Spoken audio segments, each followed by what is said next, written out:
Hello students. Today we have to study about double fertilization. Under this double fertilization, the subpoints are outbreeding devices, artificial hybridization, pollen pistil interaction. This is 2.3 double fertilization, which comes under chapter 2 sexual reproduction in flowering plants, unit 6 reproduction. It is necessary to know what is meant by inbreeding and the outbreeding. First, inbreeding. Inbreeding, the fertilization occurs within the single plant is called inbreeding. Majority of the plants are bisexual. The autogamy means self-fertilization and geitonogamy results in inbreeding. Major disadvantage of self-fertilization is the progeny gets weak and causes decreased fitness in the population. It is called inbreeding depression. To avoid this, plants develop many devices that discourage self-fertilization. So inbreeding is nothing but the one type of a self-fertilization.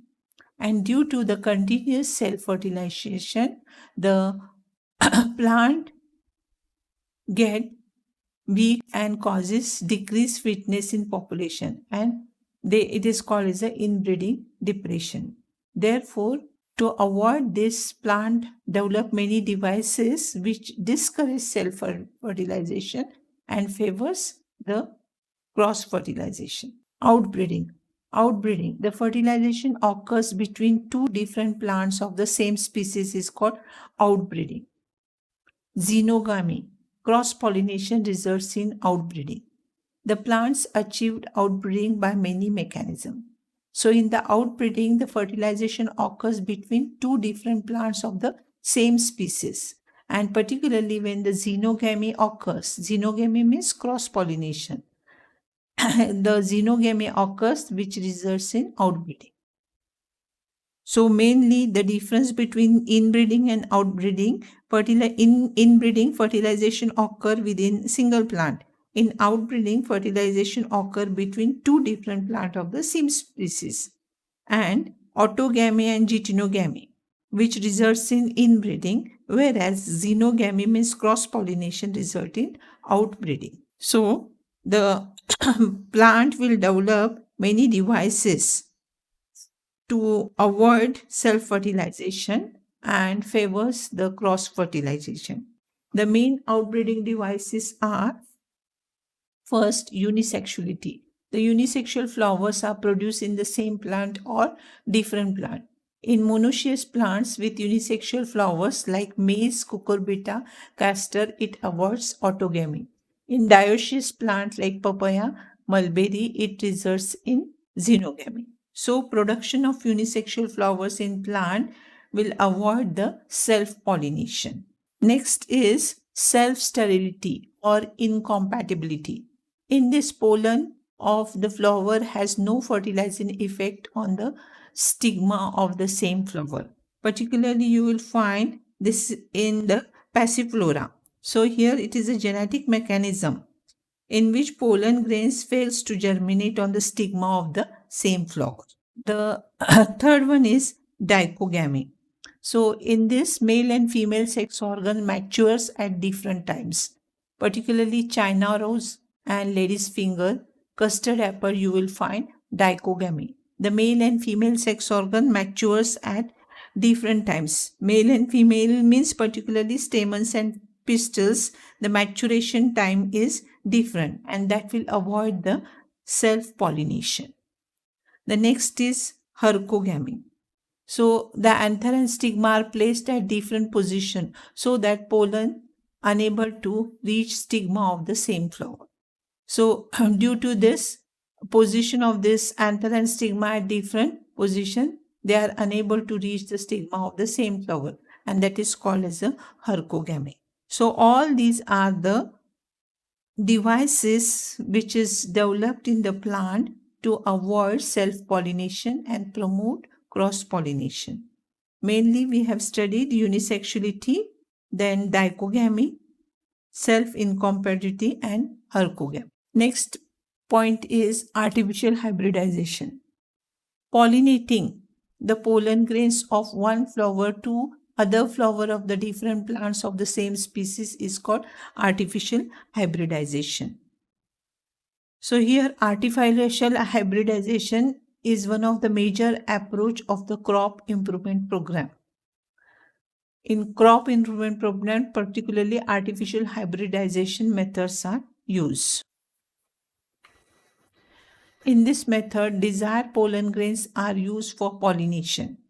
The stigma is protected from contamination with the other pollen grains, and it is achieved by technique like emasculation and bagging. These are the two main techniques used in artificial hybridization.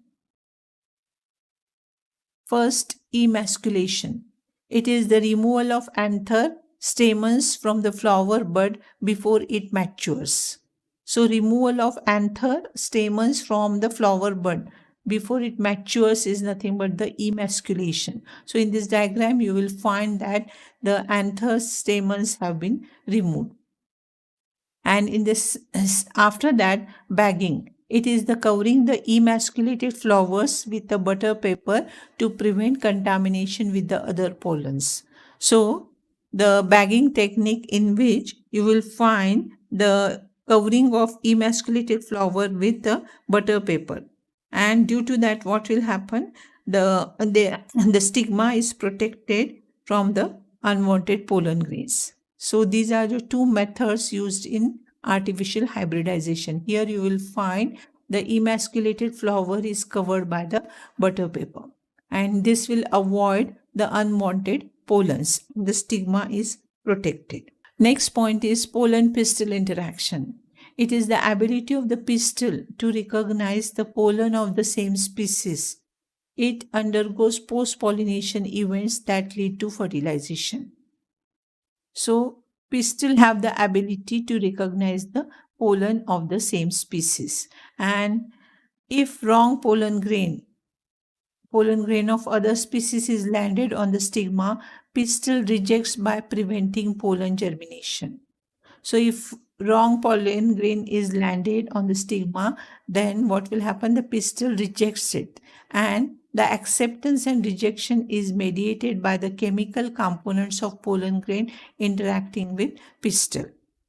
So here the pollen pistil interaction occurs when particularly the pistil accept the pollen grains, and this acceptance and rejections is totally depend on the pistil, and it is a dynamic process. Particularly, the pistil has ability to recognize the compatible or incompatible pollen grains. If compatible pollen, pistil accepts pollen and promotes post-pollination events that leads to fertilization. If wrong pollen grain is landed on the stigma, pistil rejects and preventing pollen germination. And altogether, it is called pollen-pistil interaction. Our next point is the fertilization. That is the double fertilization. So here the fertilization in angiosperm is termed as double fertilization and triple fusion. As the pollen grains mature, usually contains one vegetative cell and two generative cells that develop into the male gametes. In some plants, pollen grain shares as two cell condition. In this, generative cell divides into two and male gametes as the pollen tube forms. So when the pollen grains matures, usually there are two male gametes are formed from the generative cells. As the pollen grains lands on the stigma, it starts to germinate. The pollen tube comes out of the germ pore. It grows through the tissue of stigma style and penetrates the ovule. So here you will find the diagram showing the pollen grains have been landed on the stigma and they start developing the pollen tube. And here this pollen tube slowly reaches up to the ovule that is particularly towards the egg and the central cell. So here the pollen lands on the stigma and start developing the pollen tube. As pollen tube enters the ovule, the tip ruptures inside the embryo sac, releasing two male gametes. The two male gametes are present in the pollen tube, and pollen tube, when it ruptures inside the embryo sac, the two male gametes are released. So here this is the mature embryo sac. Here you will find 3 antipodal cells, and here 2 synergids with egg and 2 polar nuclei. So this is a mature embryo sac. We have already studied it. It is a 7-cell 8-nucleate stage. Now here this pollen tube, it will rupture and release the 2 male gametes. So you will find here the male gametes are released into this embryo sac. One of the male gametes fuses with the egg and forms the diploid zygote. So here you will find the egg is formed, male gamete, which is haploid, and egg, it is also haploid. So male gamete and egg fuses and they will give rise to diploid zygote. Here the zygote is formed. Another male gamete fuses with the diploid secondary nucleus to form triploid endosperm. So here you will find the 2 nuclei present in the central cell. So they are called as a polar nuclei, and particularly the second male gamete fuses here with 2 polar nuclei and form triploid endosperm. Triploid endosperm. Here zygote is diploid, and here the triploid endosperm is formed.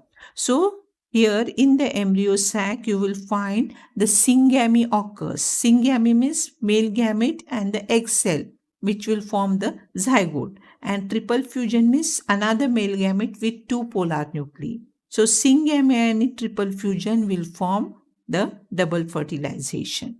Fusion of 2 polar nuclei to form secondary diploid nucleus and male gamete is termed as a triple fusion. The 2 fusions as zygote formation and triple fusion is termed as double fertilization. So here you will find the polar nuclei and the egg cell. Here the zygote is formed.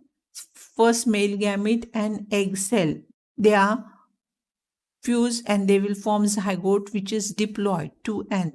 And here 2 polar nuclei and another male gamete fuses and they form the triploid endosperm. Triploid endosperm. So here this is entire process is called double fertilization. Means here the syngamy means male gamete and the egg cell, it fuses and zygote is formed.